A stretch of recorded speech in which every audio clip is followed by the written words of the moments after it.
Yeah, I'll react to that, sure. This is an explanation. I don't really know. This is Hey guys, my name's Connor. If you're new, hope you're all doing well. Link to the original video from TDC, top of the description. Preemptive like. Yeah, let's find out, guys. This is an explanation of the two main systems of democratic government, presidential and parliamentary. Around the world, there are many variations of these two types, but we're going to focus on the United States and the United Kingdom because they exist on the opposite ends of the democratic spectrum, and they've been the most influential to other countries around the world.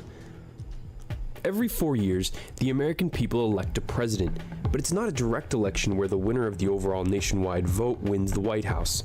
The US is the only country to have an electoral college system, where each state has a number of electors based on the size of its relative population.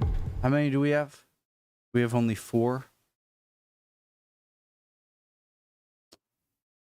Tiny Rhode Island. Every state, except Maine and Nebraska, awards all of their electors to the candidate that receives the most votes in that state, with an overall 270 electoral votes needed to win. This more complicated system exists to give the states a little more control over the process. The Constitution limits the president to just 2 4-year terms in office. In the UK, the people directly elect a representative from their geographic constituency, of which there are a total of 650 throughout England, Wales, Scotland, and Northern Ireland. These representatives make up the House of Commons in Parliament. The leader of whichever party wins the most seats in this general election, that shouldn't be a big deal to me, but okay. Parliament. That makes sense. And Northern Ireland. These representatives make up the House of Commons in Parliament. The leader of whichever party wins the most seats in this general election, which occurs every 5 years, becomes the Prime Minister, who has no term limits. The Prime Minister then forms a government. Whoa, hold on. These representatives make up the House of Commons in Parliament. The leader of whichever party wins the most seats in this general election, which occurs every 5 years, becomes the Prime Minister, who has no term limits. Okay. I thought it was a little more complicated than that, where at the end, so or is it like if a party wins and then their guy steps down for some reason, then they don't just have another vote again, right? Like nationwide, that ruling party just nominates someone else in that party. The Prime Minister then forms a government. Is that right? The members of Parliament from parties not in power are called the opposition. Once inaugurated, the President appoints 15 cabinet officers to run the various departments of the executive branch of government. Nominees have to be confirmed by the Senate. However, the Prime Minister's appointments for the 21 different cabinet positions need no confirmation, although they must be currently serving in either the House of Commons or the House of Lords. In the American presidential system, the power to create laws is split between the president and the lower... Interesting. So you can't just, like, name anyone, like presidents over here can... Yeah, I'll react to that, sure. That was my other video, guys, that I'll react to that, sure. I was just finished a different video. So, oh my God, freaking, the American I made myself forget. Right, so you over here, you can pretty much pick your cabinet from anyone, but over there, they have to be a lord or a PM. Okay.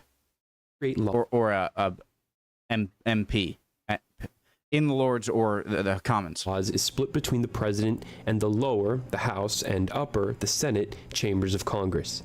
In America, both houses of Congress must pass a version of a bill. But for a passed bill to become a law, the president must sign it. If the president refuses, this is called a veto, the Congress can try and override the veto with a 2/3 majority vote in each chamber. The Congress is the second branch of the federal government. The third is the Supreme Court, a 9-member body whose members are nominated by the president and confirmed by the Senate and serve life terms. The Supreme Court is the court of last appeal and decides if state and federal laws are legal under the Constitution. The legislative body... Picking these Supreme Court justices is really one of the most long-lasting effects a president can have. Like, some of the most influential things a president can do is assign Supreme Court justices. let me know if anyone who knows more thinks I'm wrong, but because they can serve for decades, many decades, and a president chooses them, and they have a very large say in the country and the laws, the largest say, huge thing a president can do. Decides if state and of life terms. The Supreme Court is the court of last appeal and decides if state and federal laws are legal under the Constitution. The legislative body is a bit more complicated in the UK's parliament, although it also has an upper and lower chamber. Both the lower, elected House of Commons, and the upper House of Lords make and shape the laws, but the House of Lords isn't elected and is made up of officials appointed by the Queen, bishops from the Church of England, and hereditary peers, many of whom inherit their positions. Lords play a wise man's role as an unelected check on decisions made by the House of Commons. Bills are presented by the Prime Minister's government, debated and changed by both houses in the Parliament, who must then both agree on a bill for it to become law. So isn't it true though that the House of Lords strikes down much less stuff from the House of Commons than the Senate strikes down from the Congress, from the House of Representatives? Sorry. Commons. Bills are presented by the Prime Minister's government, debated and changed by both houses in the Parliament, who must then both agree on a bill for it to become law. Interesting. A Supreme Court, with less power than the American version, was created in 2009. So that's the opposite of... So I know I'm pausing a lot, but I want to learn here. So that's the opposite of the way it does. Instead of going from the Prime Minister's cabinet people to the House, the Commons, whatever, it goes the other way around over here. Houses in the Parliament, who must then both agree on a bill for it to become law. A Supreme Court, with less power than the American version, was created in 2009. In addition to being the head of government, the American president is also the head of state, and is the official representative of the country to the rest of the world, although this role often falls to the president's Secretary of State. The president is the commander-in-chief of the military of the United States, although only the Congress can formally declare war. The president lives at the White House at 1600 Pennsylvania Avenue in the heart of the District of Columbia. In the UK system, the monarch is the official head of state. Legally, the monarch still has many powers, like giving final approval on all laws, but in the reality of modern times, the Prime Minister and the Cabinet run the country. The Prime Minister is also the commander-in-chief in all but name. The monarch still meets weekly with the Prime Minister and has the constitutional right to, quote, warn, encourage, and be consulted. The ability of the monarch to influence the decisions of the Prime Minister varies depending on the relationship between the two leaders. It's worth noting here that the current Queen of England, Elizabeth II, has been on the throne for 63 years and is 89 years Obviously, this is 8 years ago, I believe this video was, so it's now Charles. Old. Her son, Charles, Prince of Wales, is her heir apparent. The monarch resides in Buckingham Palace in London, while the Prime Minister lives at 10 Downing Street. Once a year, the President delivers a State of the Union address to the joint Congress and the nation, in which they lay out their governing priorities.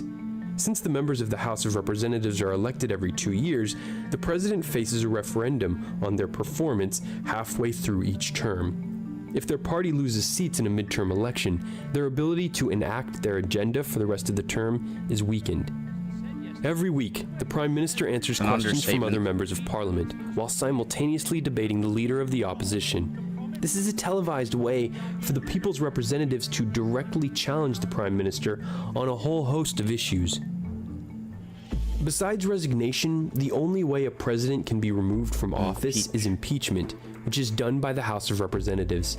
This is like a prosecutor bringing official charges against a defendant.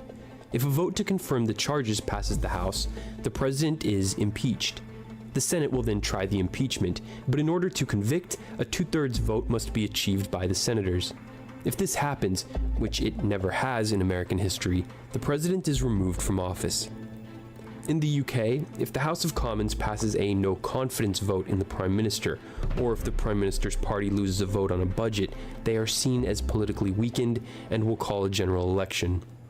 So that's by the way, guys, that's why like Andrew Johnson, Richard Nixon probably would have been, but he resigned. Bill Clinton, Donald Trump, where they were all impeached, but that doesn't mean you're removed. Impeached is just the first half, the House doing it. Once the House passes, it's impeached, but then the president's still in office, and he's going to stay in office until it goes to the Senate, and then the Senate has to vote to approve it. Then they will be kicked out. But that has never happened, ever.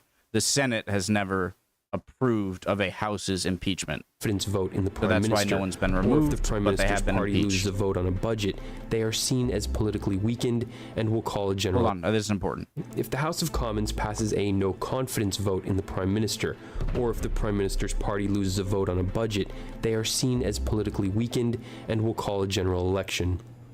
So that's the basic differences between the American presidential and UK's parliamentary system. The president is the chief executive, while the prime minister, who is also a member of parliament, officially shares some power with the monarch.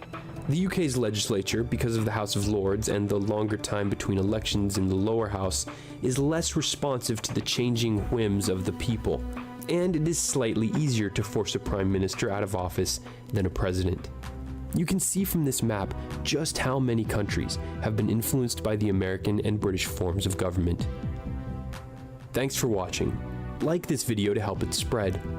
You can watch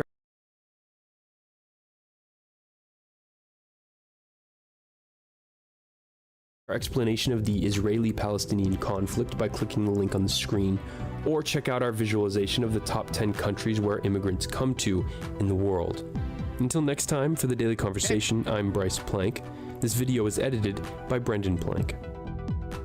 Oh, that's the TDC Daily. Okay. Daily.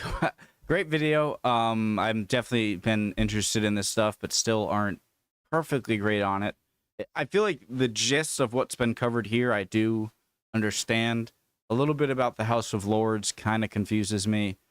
And a lot of the powers that the monarch has seem to be just for show and not be used. I'm curious, really curious, what would happen if, like, the king or queen of England, the king now, just straight up used that power and just started becoming much more tyrannical in the books, right? Would they do anything about that? Super interesting. Love y'all. Would appreciate any comments, any answers to any of the questions I had. Would love it. Would love for you to hit the like and subscribe button, and hopefully I'll see you guys next time. Bye.